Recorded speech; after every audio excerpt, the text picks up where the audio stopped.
Je, tunauza dhahabu ili kufadhili miradi ya serikali? Jibu ni hapana. Sio kwa ajili ya kufadhili miradi ya serikali.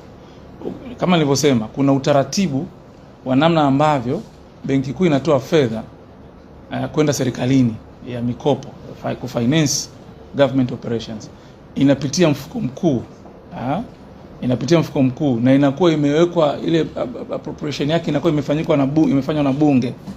Sasa ukiangalia pale hakuna hichi kipengele. Hakuna hichi kipengele cha kusema kwamba unauza dhahabu ili uipatie serikali fedha kwa ajili ya kuendesha miradi. Tukumbuke dhahabu ni kama tu hizi currency nyingine nilizokuwa nimesema hapo awali.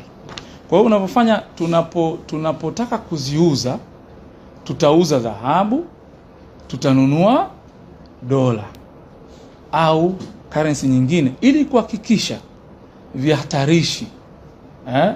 Benki Kuu haijiweki kwenye vihatarishi ambavyo haiwezi ikavisimamia.